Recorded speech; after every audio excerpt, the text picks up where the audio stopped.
Oh, really, why don't you shut up, Frank?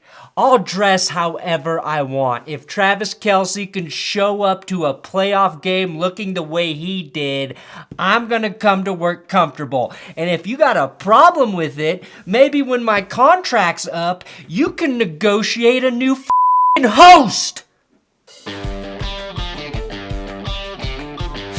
Welcome back to a special playoff edition of Odd Man Sports. I'm your host and fashion guru, Brandon Perna. I'm also the host of That's Good Sports right here on YouTube, and I'm also launching a GoFundMe for the 49ers employee who presumably lost his hearing on Sunday while leading the team onto the field. On this week's episode, a possible explanation for the Cowboys ending, why Zach Wilson might need a happy ending, and my plea to end the latest trend involving Shaq and his never-ending bankroll. Dinks and Dunks. Well, the NFL tornado known as Super Wildcard Weekend rolled through our collective living rooms. The state hurt the worst? Pennsylvania. Because in any other year, both Pittsburgh and Philly fans would have gone into the offseason with a win and feeling pretty good about their overachieving over 500 teams that just missed the playoffs. Instead, the greedy owners, in a pathetic money grab, added 2 playoff games in addition to the extra week in the regular season. All so we could see these 2 7 seeds being fed to the opposite of the Lions. And absolutely nobody was asking for this. This would be like if every time I needed more money for my mortgage, I just created another YouTube football show. Oh wait, that's a bad example. Speaking of Philly fans, this man wearing an Eagles t-shirt was filmed getting in a fight with a Michael Jackson impersonator in Las Vegas last week. By the time authorities arrived, the instigator had already fled. But thanks to his Eagles shirt, the MJ impersonator was able to finger the fan, just like the real Michael Jackson used to do. Speaking of Vegas, the Raiders fired General Manager Mike Mayock on Martin Luther King Day, or as John Gruden calls it, Black Monday. In hindsight, the Raiders' hiring of Mike Mayock, whose previous job was basically role-playing a GM on the NFL Network, seems like a curious decision. Like if Mark Davis hired Cedric the Entertainer to cut his hair, which actually might be an upgrade. The reality is Mike Mayock never recovered from his opening moves with the organization in 2019, drafting Clelin Ferrell 4th overall and trading for and then cutting Antonio Brown before he played a single snap. It also didn't help that throughout his tenure, Raider Nation pressured the organization to #fire Mayock by showing up to every home game in scary makeup. I'm being told they were doing this not because of Mayock, but because their fathers never paid attention to them. That actually checks out. As for whether Mark Davis removes Rich Bisaccia as interim head coach or goes outside of the organization for the next head coach, Bisaccia had this to say in his year-end press conference. There's due process. He has to interview some other candidates. Due process? I think you mean due diligence. Though considering all of the legal troubles the Raiders had this season, an understandable slip. One team definitely looking for a new coach and GM is the New York Football Giants, who cleaned house after their 5th straight losing season. In hindsight, Joe Judge probably wishes he never left the Patriots, and Dave Gettleman probably wishes he reacted to his introductory press conference miscue like this. In terms of building the entire roster, you're going to use every avenue. You're going to build through the draft. You're going to use trades, waiver wire, transitions, fumble. Excuse me.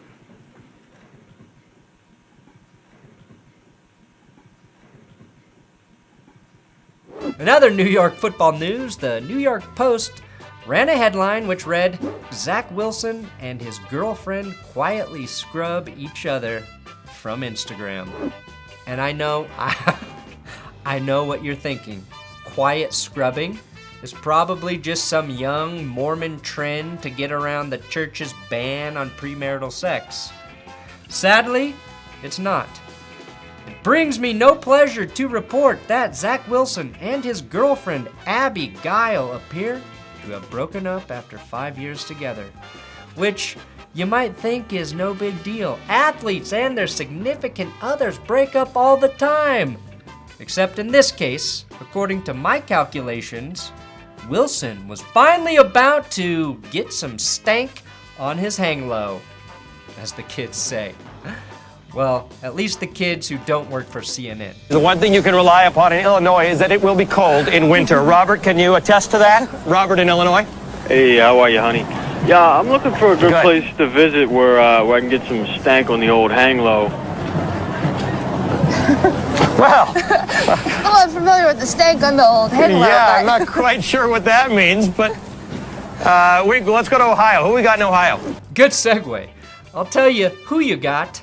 Joe Burrow, fresh off the Bengals' first playoff victory in 31 years. The same amount of time Zach Wilson will be waiting for sex, by the way. And during his post-game press conference, Joe Burrow, Captain Joe, was wearing rose-colored glasses. And I do not mean that figuratively. I mean it quite literally. Is there a significance to the glasses? Oh, no. I just think they're pretty cool. What do you think? Well, I think those are actually ladies' glasses, Joe. In fact, I know they are because I saw the girl in Euphoria wearing the same ones. But what I think isn't important. What's important is, what do the ladies think? Ooh, Twitter goes horny for Joe Burrow's post-Bengals win press conference glasses? Okay, well, normally I would say this confirms my status as a straight guy, but not so fast because the emergence of another eccentric set of post-game eyewear stirred something so deep in my loins it had me questioning every major decision I have made in my life. He's having his normal Monday news conference, and he's just sitting down in the chair. Here's the coach. Okay. I need a cold shower. Money talks. This year's NFL playoffs are a reminder of just how much the salaries have exploded in sports for players. This Sunday's Bills-Chiefs game features a pair of quarterbacks whose current contracts are going to pay them up to $750 million. Meanwhile, old Dak Prescott gets paid $40 million a year to not get his team out of the first round of the playoffs, while the Houston Rockets pay fellow Texan John Wall $40 million to not suit up for them. An agreement the Lakers probably wish $40 million man Russell Westbrook would accept. Which is all fine. These guys should get paid whatever the market will bear. But maybe the players and the media can cool it, shoving these exorbitant numbers down our throats. Packers linebacker Preston Smith needs 1 sack Sunday versus Detroit to hit 10 this season and earn a $750,000 incentive.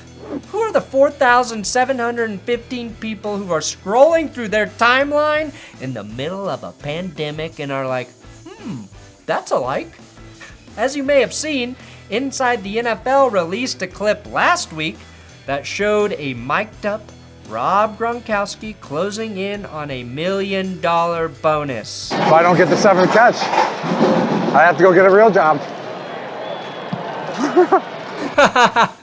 In Gronk's defense, this joke is probably funnier when not told to a water boy who makes in a year 1/25 of what Gronk made on his next 3-yard out. The most egregious example of this rub-it-in-our-face mentality? Shaq. Your checking account available balance is $12,617,290.56. Imagine what kind of psychopath I would be if I woke up and decided to post this. Hey Siri, what is Brandon Perna's net worth? Here's what I found. Brandon Perna's net worth is $6 million. Why am I still living in a basement then? There is, however, one exception to all of this. Texans former head coach David Culley, who despite getting unceremoniously dumped after 1 year, will be paid the entirety of his 4-year, $22 million salary, making him one of the highest earning coaches, at least on an annual basis in sports history. And anyone who can siphon off that kind of cash from a fraudulent religious organization disguised as a shitty football team is a hero. He is a hero to all of us. Odd man out! Now the Cowboys, 23-17 loss to the 49ers, brought out the usual Cowboy trolls, but this season-ending Dallas faceplant seemed to elicit glee from even the most mild-mannered of men. Super Wildcard Weekend did not disappoint, unless, of course, you're a Dallas fan. So why is this man, and this man, and this man laughing? Well, I think it comes down to hubris. There's something especially thrilling about an organization dubbing itself America's team, only to go almost 3 decades without a Super Bowl appearance. Like a guy who gets Ass Man printed on the back of his truck, who can't get laid. Uncle Bruce. There's something poetic and uniquely American about an egomaniacal oil man owning the most valuable franchise in professional sports, and then building the most expensive stadium in the world and outfitting it with the biggest TV in human history, and the whole place is mostly a den of sadness because the guy you hired to run it ain't so good at reading's a stopwatch. Oh, Mike McCarthy's decision to run the ball from the San Fran 41 without any timeouts instead of throwing, 2 Hail Marys was so backwards thinking and dumb, I wouldn't have been surprised if this is how he showed up to the game. The only explanation I can think for Dak's run, and I haven't seen this mentioned anywhere else, is maybe, just maybe, his shoulder is still screwed up enough that he physically couldn't throw the ball the necessary 45 yards for a Hail Mary. But even I don't believe this theory, which leaves us with no answers. And if you've got a coach who can't provide any explanation for what he's doing out there with the game on the line in the playoffs, he's got to go. Those are the rules. I'm surprised. I was shocked as anybody on offense that we didn't get to that last play. All right, that's it for today. Make sure you head over to thegameday.com to make your bets for the divisional games. Stay safe out there. On Man Sports. It's in the game.